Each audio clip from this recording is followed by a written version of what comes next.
اس دوران فاروق حبیب صاحب ہمارے ساتھ موجود ہیں. بہت شکریہ فاروق وقت نکالنے کے لیے. آج ذرا مشکل وقت ہے جماعت کے اوپر, اور آف کورس اتنی بڑی ایک ری شفل اور اتنی بڑی تبدیلی کے بعد بہت سارے لوگوں کو سمجھ نہیں آ رہی تھی کہ ہم اس کو کریں کیسے جسٹیفائی. بہرحال you are here, thank you so much. لیکن یہ خان صاحب نے اپنے ٹیم ری شفل تو کی ہے, لیکن یہ تعجب کی بات ہے کہ جو کھلاڑی ہیں وہ مقابل جو ٹیمیں ہیں ان میں سے چن لیے, پیپلز پارٹی میں سے چن لیا, پرانے جو لوگ آزمائے ہوئے وہ چن لیے.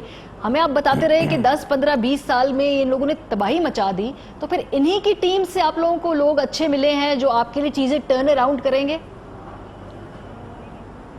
دیکھیں ماریہ, سب سے پہلے بات تو یہ سمجھنے کی ہے کہ عمران خان جو ہے وہ ایک روایتی پولیٹیشن نہیں ہے, اور ملک کے اندر جو ایک روایتی سیاست کا نظام چل رہا تھا وہ بیسٹ سوٹیبل تھا پیپلز پارٹی اور پی ایم ایل این کے لیے. ان کے اگینسٹ اسٹرگل کر کے جو ہے وہ لوگ عمران خان کو اقتدار کے اندر لے کر آئے ہیں. اور میں سمجھتا ہوں کہ عمران خان وزیر اعظم صاحب نے ہمیشہ پہلے روز سے جو ہے وہ ایک چیز بڑی واضح تھی کہ وہ اپنی تمام وزراء کی کارکردگی کے اوپر اور ان کی تمام جو ٹارگٹس تھے اس کے اوپر وہ نظر رکھے ہوئے تھے اور اس کو وقتاً فوقتاً ویلیویٹ کرتے رہے.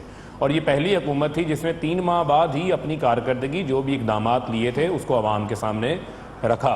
اور اسی طور کے اوپر پرائم منسٹر جو ہے وہ وقتاً فوقتاً تمام وزراء کی کارکردگی کا جائزہ لیتے رہے. اور جس طرح آج بھی انہوں نے کہا کہ میرے نزدیک ملک کی بہتری جو ہے وہ زیادہ نزدیکی ہے, میرے نزدیک کوئی ذاتی دوستیاں یا کوئی ذاتی وفاداریاں نہیں ہیں, جو ملک کے لیے بہتر ہوگا وہ میں کروں گا.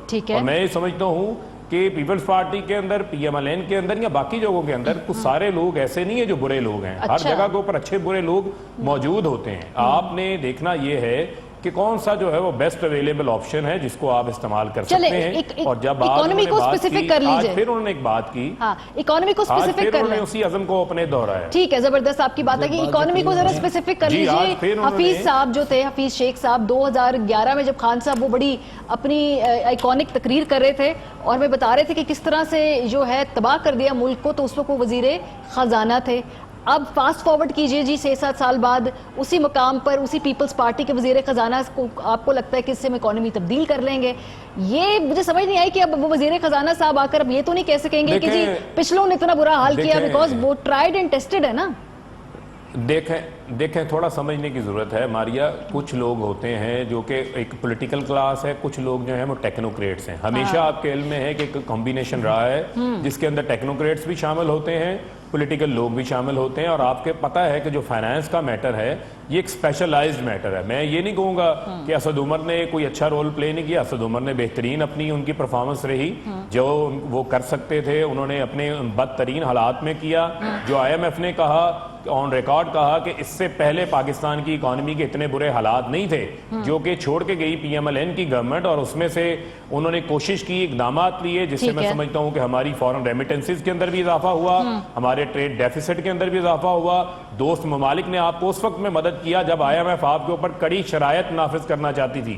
آج آئی ایم ایف کی وہ شرائط نہیں ہے, نہ آئی ایم ایف اس پوزیشن کے اندر ہے, لیکن آپ کی مجبوری ہے, جو حالات ہیں آئی ایم ایف کے پاس آپ کو جانا پڑے گا. لیکن اگر اتنی زبردست پوزیشن میں تھے اسی موقع پھر یہ اسد عمر صاحب کو تبدیل ہے نا کرنا, تو اگر آپ کی ہم تھیوری پہ آ جائیں کہ جی اتنی زبردست قدم لے آئے ایم ایف پہ, تو what was wrong with it? دیکھیں ماریہ, دیکھیں ماریہ, بات یہ ہے کہ پھر بڑی ایک واضح بات ہے کہ یہ ڈسکریشن جو ہے وہ پرائم منسٹر کی ہے.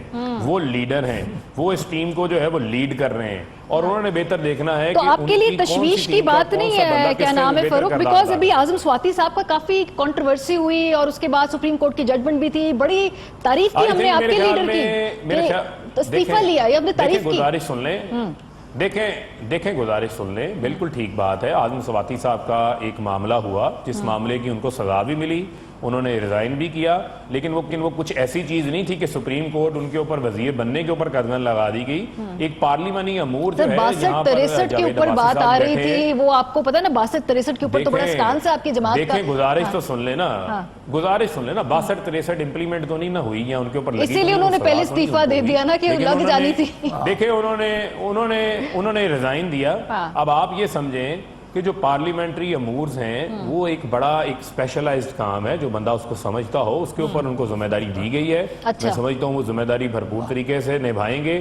ایک تجربہ کار جو ہے ان کا پارلیمنٹ کا ان کا ایک ایکسپیرینس ہے, تو انشاءاللہ تمام اپوزیشن کو بھی ساتھ لے کے چلیں گے. آپ کو پتہ ہے پارلیمنٹری امور کا جو وزیر ہوتا ہے اس کا ڈائریکٹ کانٹیکٹ جو ہے وہ ٹریجری کے علاوہ اپوزیشن کے ساتھ ڈائریکٹ ہوتا ہے, جو ڈے ٹو ڈے بیسس کے اوپر جو اسمبلی کی کاروائی ہے چاہے وہ لیجسلیشن کے حوالے سے ہے اس کے اندر وہ ڈائریکٹلی انوالوڈ ہوتے ہیں. اور آدم سواتی صاحب لیجسلیشن کے حوالے سے سینٹ کے اندر کافی متحرک ہیں. جاوید عباسی صاحب بیٹھے ہیں, مجھے سیکنڈ کر سکتے ہیں اس حوالے سے. میں سمجھتا ہوں کہ وہ ایک اچھا رول پلے کریں گے اس کے. ٹھیک ہے, آخری کوشچن آگے بڑھنے سے پہلے آپ نے کہا نا ٹیکنوکریٹس ہوتے ہیں, بڑے اسپیشلائز لوگ ہوتے ہیں. یہ تشویش کی بات آپ کے لیے نہیں کہ جو آپ کے الیکٹڈ ریپرزینٹیٹیوز ہیں بھائی, کیا وہ آپ سمجھتے ہیں کہ وہ اس قابل نہیں ہے کہ یہ تمام امور چلا سکے, تو پھر باہر سے ٹیکنوکریٹس منگوانے پڑے؟ بیکاز یہاں پر تعداد بہت زیادہ ہے موجودہ رجیم میں ٹیکنوکریٹس کی.